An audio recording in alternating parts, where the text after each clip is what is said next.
Esta semana não nos podemos queixar, tínhamos apenas um capítulo. Notaram? Foi uma semana mais leve? É propositado. Vamos entrar na semana mais importante da vida de Jesus e ao entrarmos na reta final do Evangelho de João, vamos ter um pouco mais de trabalho e é importante demorarmos-nos agora um pouco para ficarmos com todo este percurso da vida de Jesus bem consolidado, para vermos o que vai acontecer a seguir e podermos refletir. Espero que estejam a ter um bom ritmo, se sintam entusiasmadas. Vamos continuar. Era João 12 esta semana, não é? Então vemos que o facto de o Senhor ter ressuscitado Lázaro trouxe o quê? Ainda maior oposição. E uma vez que a sua hora de morrer ainda não tinha chegado, esta ideia muito presente, Jesus deixou a região, a zona de Jerusalém e foi para a aldeia de Efraim. Vemos isso no capítulo 11, no final. Esta aldeia ficava a cerca de 12 quilómetros a norte e, se olharem no mapa, fica assim na orla do deserto. E dali ele faz uma breve visita a Samaria e à Galileia. Nós vemos isso relatado em Lucas 17. E exatamente 6 dias antes da Páscoa regressou a Betânia. A sua chegada terá sido no sábado anterior à Páscoa. Não deixa de ser curioso que por esta altura desta semana que estamos a estudar, em abril, a Páscoa dos judeus vai se iniciar agora, vai ser comemorada agora. Então estamos exatamente na altura do ano, neste caso em abril, que estou a gravar esta semana, na altura do ano em que se comemorava esta Páscoa. Então, o que tinha acontecido? O Sinédrio tinha decretado que quem soubesse onde Jesus estava tinha que comunicar esta informação. Eles queriam apanhar Jesus.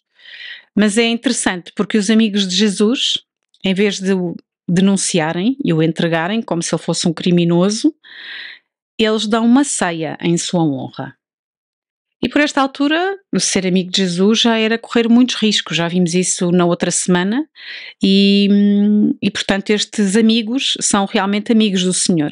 O anfitrião desta festa era Simão, e acha-se que um dos motivos desta ceia, deste banquete, era também comemorar a ressurreição de Lázaro. Não se sabe quantas pessoas estavam lá, mas pelo menos estava Jesus, os 12 discípulos, Maria, Marta e Lázaro.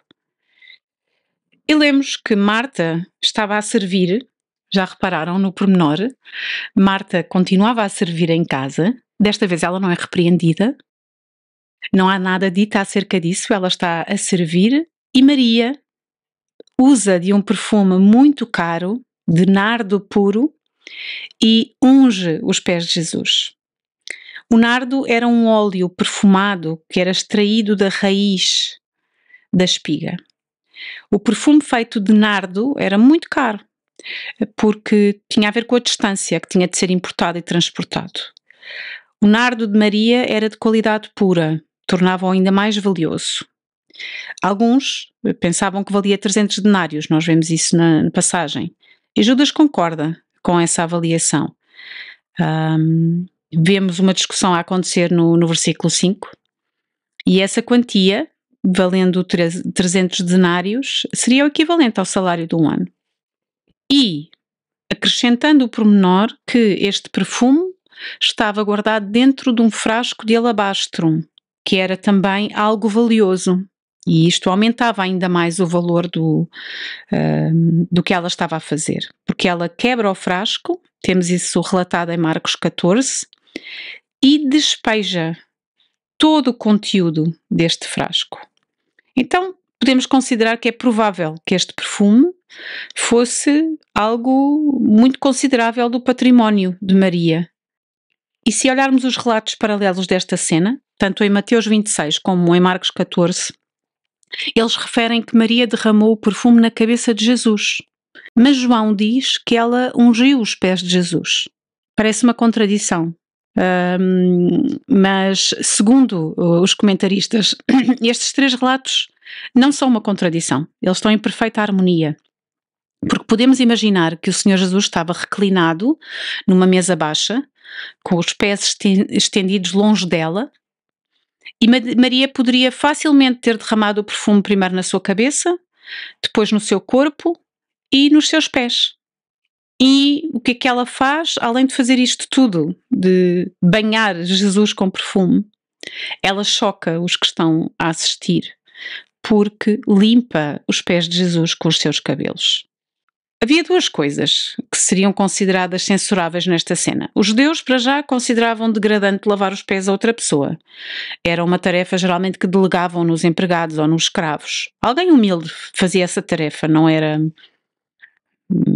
era uma pessoa qualquer. E mais, uma mulher judia respeitável fazer isto em público poderia até ser considerado assim um pouco indecente. Estar a usar os seus cabelos. Mas Maria não se preocupou com a vergonha que poderia sofrer ou parecer ridícula ou até imoral. Em vez disso, ela está concentrada em derramar o seu amor, em honrar Cristo, e os seus cabelos servem de toalha para limpar os pés do Mestre. A nota de João de que a casa se encheu com a fragrância do perfume é mais um daqueles pormenores, tal como naquele da multiplicação, quando ele fala da relva, da grama, lembram-se? Este detalhe mostra que João realmente presenciou este momento. E também atesta a extravagância deste ato de Maria. Ela não se importa com o custo, seja ele financeiro, seja da sua reputação. Ela dá o que tem, ela entrega-se a este momento. E claro, vemos Judas a mostrar-se indignado, que desperdício, dinheiro, porque é que este perfume que está a ser aqui esbanjado não foi vendido pelos 300 denários e dado aos pobres. Cronologicamente é referido que estas são as primeiras palavras de Judas que são registadas no Novo Testamento. São palavras que no fundo já expõem a avareza, o egoísmo, a ambição que ele tinha no seu coração. João, que não viu isso naquele momento, mas que escreveu em retrospectiva mais tarde, faz o comentário sobre o verdadeiro motivo de Judas ao dizer isto. Ele, na prática, ele diz isto não porque ele se preocupava com os pobres, mas porque ele era ladrão e, como tinha a caixa do dinheiro, ele costumava roubar o que era posto nela. E como já foi dito, não é? O perfume Maria, ao valer muito dinheiro, um denário sendo um salário de um dia de trabalho de uma pessoa comum, 300 era um salário de um ano, e ver tanto dinheiro escapar-lhe ao alcance indignou Judas e ataca Maria. D.A. Carson, no seu comentário, diz assim: a reprovação de Judas à ação de Maria não se relacionava com a perda da oportunidade de fazer mais pelos pobres, mas sim com a sua própria perda de roubar a bolsa comum, não é? Que era já o que ele fazia. Já repararam, Judas é o maior exemplo de oportunidade perdida da história. Viveu dia após dia com Jesus, o Deus encarnado, durante 3 anos. No entanto, no final, Judas rejeita-o, trai-o, é dominado pela culpa, mas não pelo arrependimento, suicida-se e vai para o inferno. É triste. Já pensaste como é que é possível permanecer toda uma vida exposta à palavra e ser-lhe completamente indiferente? Já pensaste como precisamos que o Espírito toque no nosso coração para nos quebrantar? Vemos o Senhor Jesus a defender imediatamente Maria e a repreender severamente Judas. O ato de Maria foi uma manifestação espontânea do seu amor a Cristo. E, olhando para este gesto de Maria, éramos convidadas a refletir no nosso louvor. Se o amor que nós temos pelo nosso Senhor é assim extravagante, abnegado, alegre, desavergonhado até, será que é? Será que o nosso louvor no dia-a-dia, no amor que demonstramos aos outros, na forma como louvamos, em público e em privado, é assim? Fica a questão.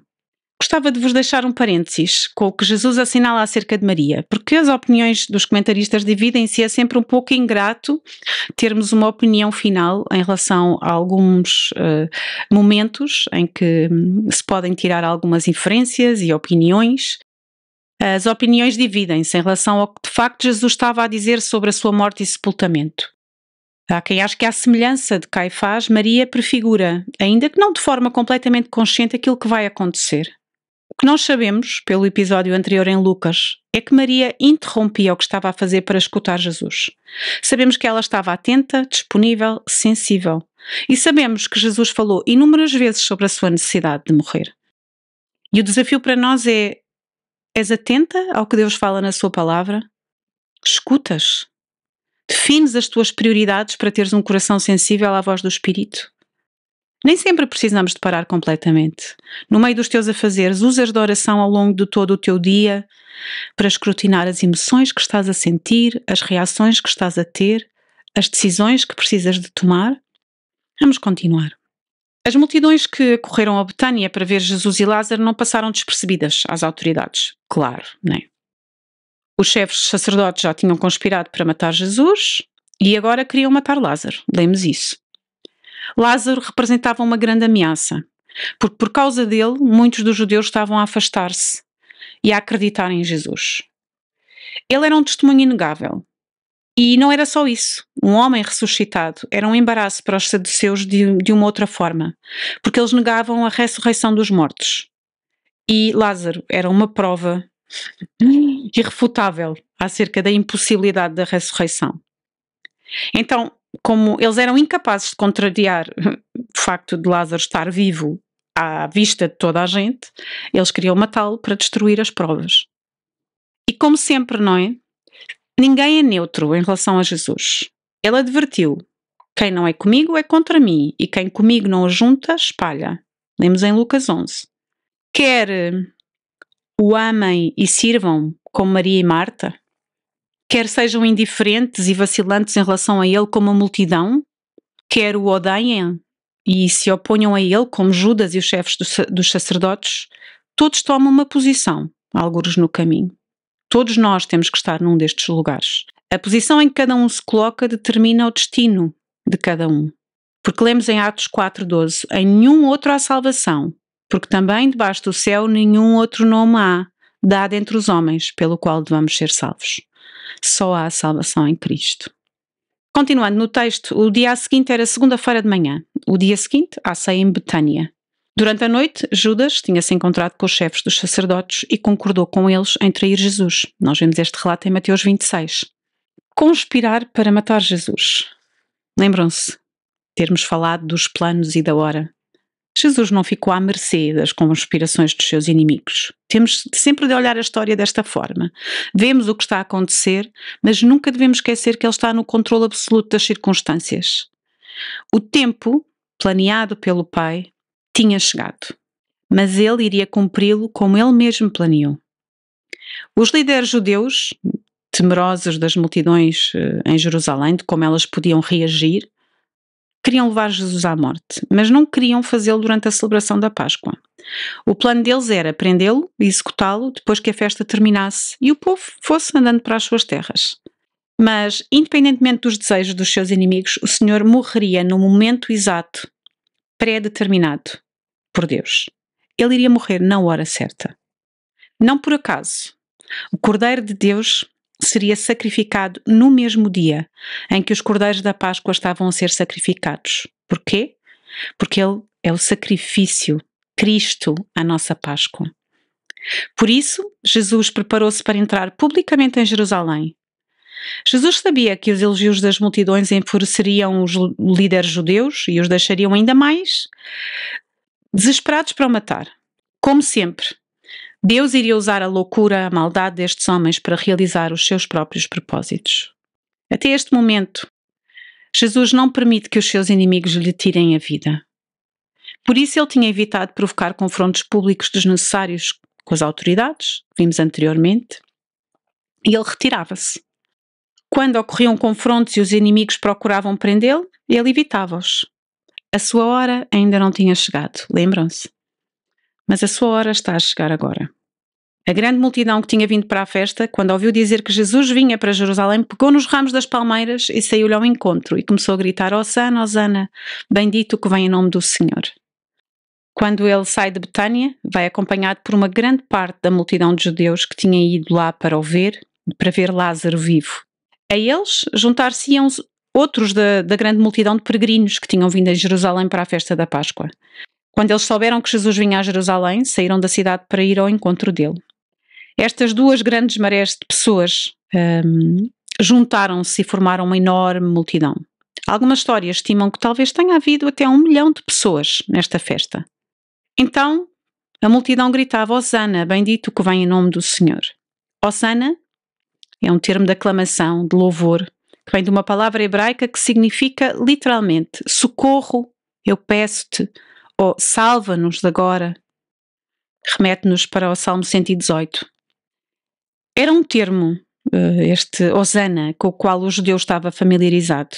Vinha de um grupo de salmos. Há um conjunto de salmos entre o 113 e o 18 chamado Alel.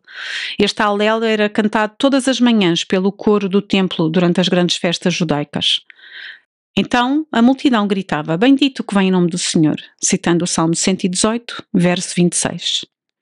Ao afirmar esta frase, ao usá-la, o povo afirmava a sua esperança que Jesus era o Messias que eles esperavam. Eles saudavam-no como o rei de Israel. No Evangelho de Mateus ele registra que a multidão também se chamou Jesus filho de Davi, que é outro título messiânico, não é? No passado, Jesus tinha-se recusado a ser saudado como rei e conquistador.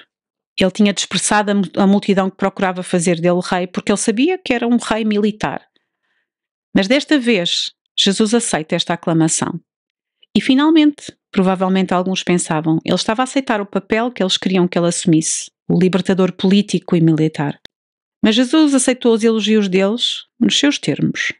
Como aquele que veio para salvar, aquele que veio em nome do Senhor, o legítimo rei de Israel, ele tinha direito ao louvor da multidão. Mas vemos que, longe de se sentir contente com estes gritos de alegria, Jesus está triste. Ele sabia o que o esperava. Sabia que muitos o aclamavam e outros iriam clamar pela sua morte. Por isso, quando se aproxima de Jerusalém, ele vê a cidade e chora sobre ela. As pessoas da multidão não foram as únicas que não compreenderam o significado do que estava a acontecer. Lembram-se da nota anterior de João no início do Evangelho, que indica que, na altura, nem os discípulos compreenderam o significado da entrada triunfal. Eles não conseguiram compreender que, na sua primeira chegada, Jesus não veio como o vencedor, mas como o Salvador. Mesmo depois da ressurreição, os discípulos continuaram a perguntar com esperança: Senhor, é agora que vais restaurar o reino em Israel? Lemos em Atos 1. Só com a vinda do Espírito Santo, depois de Jesus ter sido glorificado, é que os discípulos se lembraram que estas coisas estavam escritas a seu respeito e de que ele tinha dito estas coisas. Porque Jesus era um rei como nenhum outro. Em vez da pompa e circunstância associada aos reis terrenos, este rei era manso e humilde. Em vez de derrotar os seus inimigos pela força, ele conquista-os morrendo. Apesar de ter sido desprezado e rejeitado nesta primeira vinda, Jesus Cristo voltará um dia como o Rei dos Reis e o Senhor dos Senhores. Ele vai sim despedaçar nessa altura os seus inimigos e vai destruí-los com um julgamento final. Assim como ele cumpriu perfeitamente todas as profecias do Antigo Testamento a respeito da sua primeira vinda, temos a certeza que ele virá novamente da mesma maneira escrita na sua palavra. A afirmação seguinte de Jesus desfaz as ilusões dos homens, transformando os seus sonhos de conquista em morte.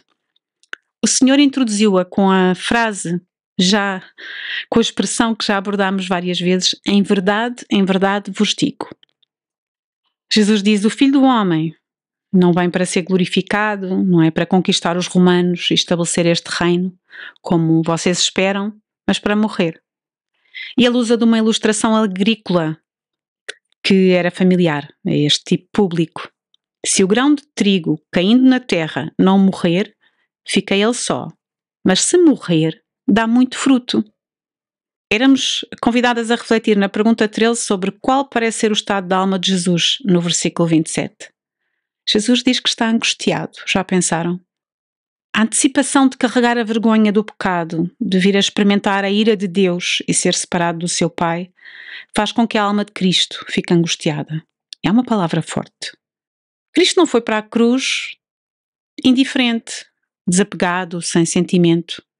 Temos de lembrar que na sua humanidade Jesus sentiu toda a dor associada à maldição do pecado, do nosso pecado. E qual é a resposta do seu Pai ao dizer que está angustiado? O seu Pai diz: eu já o glorifiquei e glorificarei novamente. A multidão que estava presente e ouvia a voz dizia que tinha trovejado. Outros diziam que era um anjo que tinha falado com ele. Pela terceira vez no ministério de Jesus, a voz do Pai vem audivelmente do céu. Nas outras ocasiões, no batismo e na transfiguração, A voz do Pai afirma que está satisfeito com o Filho. Agora, com a aproximação da cruz, o Pai volta a autenticá-lo, assegurando aos discípulos que a morte de Cristo não significa algum tipo de perda. Pelo contrário, tal como já tinha glorificado o seu nome através da sua vida e do seu ministério, ele iria glorificá-lo novamente através da sua morte. Esta voz do Pai a confirmar que tinha ouvido e respondido à oração de Jesus era óbvia para todos, embora a multidão perplexa que a ouvia não era capaz de compreender o seu significado. Então, por isso, uns dizem que tinha trovejado, e o trovão muitas vezes era associado no Antigo Testamento à voz de Deus. Outros reconheciam o som como uma voz, mas não sabiam o que era. Outros que eram anjos, e os anjos falavam frequentemente com pessoas no Antigo Testamento, temos inúmeros episódios. O som não era um trovão nem um anjo, era o Pai. Então a multidão, incapaz de aceitar a verdade que o Messias ia morrer, diz a Jesus: ouvimos da lei que o Cristo deve permanecer para sempre. Como é que podes dizer que o Filho do Homem deve ser levantado? Em passagens como Isaías, Ezequiel, Daniel, o Messias é chamado Filho do Homem. Eles presumiam que ele viria para derrotar os inimigos e estabelecer um reino eterno de paz e de justiça. E nós sabemos que sim, mas é o que o Senhor Jesus vai fazer na sua segunda vinda. Esta era a sua primeira. E a multidão pergunta: quem é este Filho do Homem? Eles duvidam que é Jesus. Eles não conseguiam conciliar a predição de Jesus sobre a sua morte com a ideia do Messias que eles tinham, que era um conquistador. E depois, mais à frente no estudo, convidava-vos a contar quantas vezes o verbo querer surge entre os versos 37 e 50. Para vermos a importância que este verbo tem. Se considerássemos nestas derivações também os sinónimos, como converter ou confessar, aparece pelo menos 10 vezes só nesses versos. Porque no Evangelho de João, crer é ver, crer é aceitar, crer é confessar. João relata que alguns creram em Jesus, mas esconderam a sua fé. Porquê? Porque tinham medo de ser expulsos da sinagoga e temiam mais a homens do que a Deus. E tu? Crês? Tens a tentação de negar a Jesus aqui e ali? Em que momentos tedes a esconder a tua fé? Concluindo, temos consequências para a crença e para a descrença. A afirmação de Jesus: quem crê em mim, não crê em mim, mas aquele que me enviou. Jesus já afirmou diversas vezes esta ideia, tanto no capítulo 5, como no 8, como no 10, e vai voltar a afirmar. Ele sublinha a importância, a impossibilidade de acreditar no Pai sem acreditar em Cristo. Jesus ensinou a verdade de que ele veio como a luz para o mundo, para que todos os que acreditam nele não permaneçam nas trevas. Luz do mundo. Aqueles que creem nele são resgatados das trevas e transferidos para o reino da luz. As palavras do Senhor: se alguém ouvir as minhas palavras e não as guardar, mudam o foco das bênçãos da crença para as consequências terríveis da descrença. A incapacidade de obedecer a Jesus caracteriza os incrédulos. As palavras de Jesus determinam os destinos eternos das pessoas, não apenas por causa de quem ele é, mas também porque ele fala em nome do seu Pai. Crês realmente em Jesus? É que não há terrenos neutros. Ou queremos e seguimos, ou não queremos e rejeitamos. Existem muitas formas de negarmos o Senhor no nosso dia-a-dia. Convido-te, nesta hora, a ires em louvor aos pés do nosso Deus. Agradece-lhe pela sua palavra, confessa as tuas dificuldades em o seguir e temer. É que por causa do sangue de Jesus nós podemos ir até ao trono da graça e derramar a nossa vida junto daquele que tem o poder para a transformar. Somos filhas, somos herdeiras, somos amadas. Não há razão para temer. Tenham uma boa semana.